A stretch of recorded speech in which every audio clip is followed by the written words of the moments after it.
Hey everyone, and welcome back to the Roundup. Quite an episode today. Bethesda may have let the man behind Doom's iconic soundtrack walk out the door rather than cede creative control. Truly a show of ineptitude that is surprising even for them. Then, an ambitious new project, an exciting one, aims to catalog every monetization strategy in PC gaming today, and it needs our help to do it. Then Riot are putting some serious money into a bug-fixing program in the hopes that this anti-cheat debate will go away.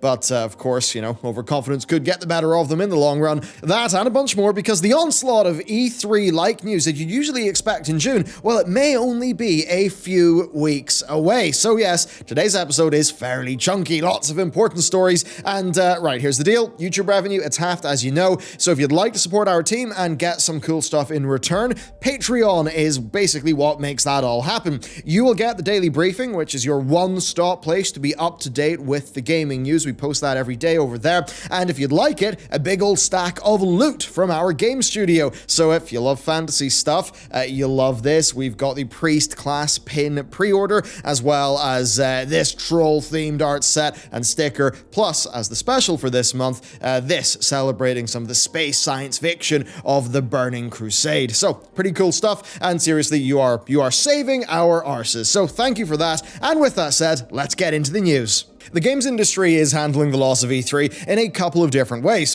While events like IGN's Summer of Gaming have jumped in to sort of fill out the June period a bit, others are orchestrating their own announcements. Nico Partners analyst Daniel Ahmad on this topic has said that E3's cancellation has prompted several platform holders to actually move their reveals outside of the usual E3 time slot, with some being much earlier and others being later. What's key though is that he said the first proper next-gen console/games showcase is much earlier too. This information has been corroborated by the usual, familiar with the matter sources, which suggest that Sony are actually planning a significant PS5 reveal event in May.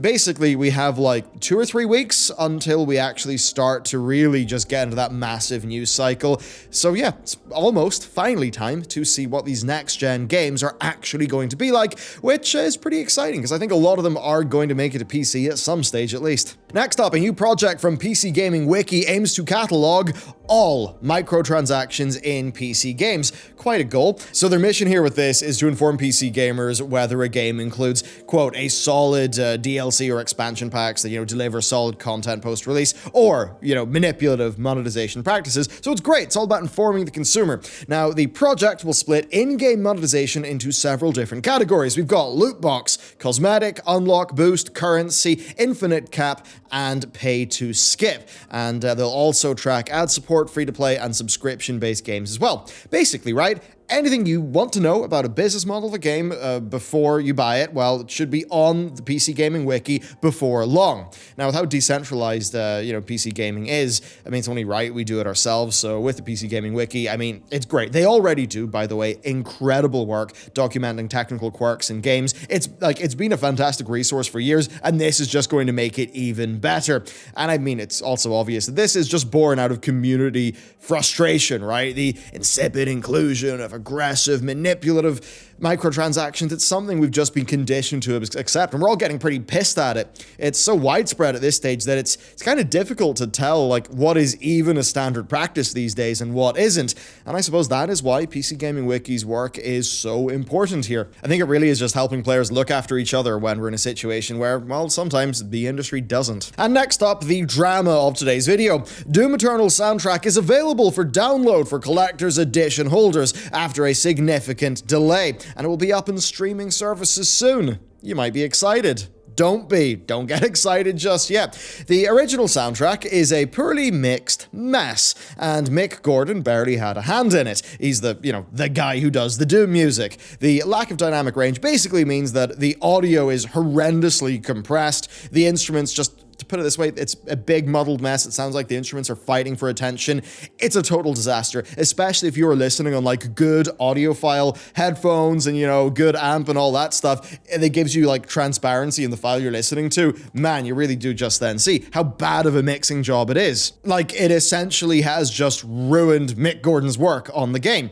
So yes, so much love and care went into recording, you know, some of the most unique sound in games, right? Some of the best, like, heavy metal we've got in games, that's been thrown in the bin. Now, responding to this situation on Twitter, Mick Gordon did confirm that he only mixed, quote, a small handful of tracks and never would have made the decisions that ended up in the finished soundtrack.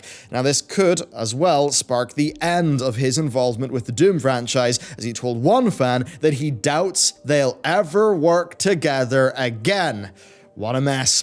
Gordon doesn't explicitly mention who had creative control over mixing the soundtrack, but many are pointing, you know, accusatory fingers at Bethesda themselves, and I suppose it does make sense because they certainly would be in charge of, you know, the production and the release of the original soundtrack, so presumably the delay as well. And I guess it does bring back memories of them sort of floundering about with the Fallout 76 post-release stuff. I mean, yeah, in Mick's own words, commenting on a YouTube cover of one of the tracks a few months ago, all those stupid time signature changes are a result of someone from marketing piecing this track together without any musical knowledge.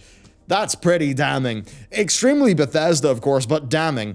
It's impossible to imagine Doom 2016 or Eternal without Mick Gordon's heavy metal soundtrack, right? His work perfectly complemented everything that those games are. So if Bethesda just let him walk out the door, I mean, there may be more inept than we thought. It seems insane. And I mean, that really is saying something as well. It's one of those things where sometimes there are key people, right, in your project. There's his music absolutely elevated and made part of those games what they were. It like complemented the gameplay loop, the pace perfectly. So to let him go, seemingly over just dicking him around and ruining the work that he did in that project, is such a stupid move, because what happens for the next Doom, right? When the next Doom comes out, you've got this fantastic gameplay, but, you know, the music's just not quite right? The pacing of the music's not quite right, and it just will feel like that's something, that special sauce, you know, that original collaboration between Gordon and id for Doom 2016, if that's just lost and dead. I think that is a massive loss to the Doom franchise, a loss to gaming, and also just a loss to, I mean, loss to people who like music. That really sucks. And yeah, just shows Bethesda. Yeah, they really did mess that one up, didn't they? Moving on, we've got a GeForce Now update. Mostly things have been quiet in the GeForce Now front, with people seemingly enjoying their service unimpeded, bar, you know, the things that pulled out. But now they've lost even more games. So Warner Brothers, Xbox Game Studios, Codemasters, and Clay Games are all being removed from GeForce Now this week, and this is as the service gets ready for a full commercial launch.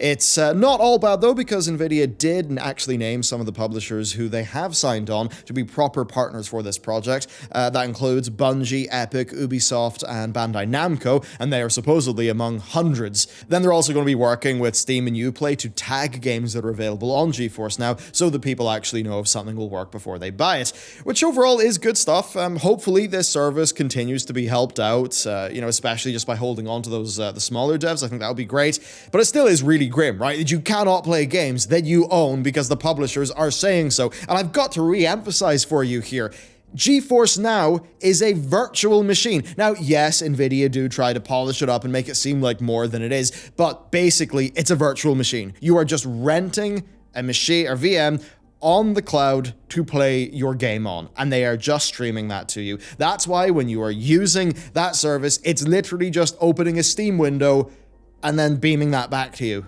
right? So it's just ridiculous that, like, this is a VM, that they're, like, pulling those out. The implications there for your ownership of games is a bit absurd. Now, why it's happening is obvious, right? So many of these publishers, or of the publishers, they have plays in this space, right? Or they're making other deals with other streaming services. For the ones who don't have plans there, like, say, Ubisoft, right? They are on Google, they're on GeForce Now.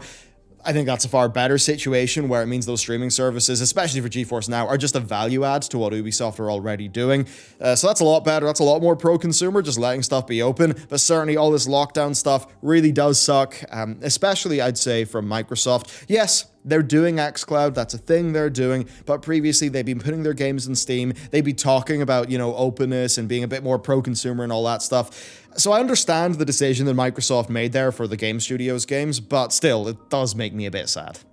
Okay, next up, we got these shifty lads at Riot Games. So last week, Riot were having a bit of a bad time over the Valorant anti-cheat software running the most privileged access possible, and all was being on in the background, even if the game isn't. And if you want to learn the full story there, then check out the video we did on it. However, they're now sort of doubling down a bit. Over the weekend, they offered a series of bounties, which is common practice, right? Doing, bug bounties, basically to whoever can provide high-quality reports that demonstrate practical exploits leveraging the Vanguard kernel driver. So the maximum reward is 100k, meaning that, Riot are just probably doing this as a show of confidence to help put an end to the Vanguard conversation and just poke as many holes in that as they can.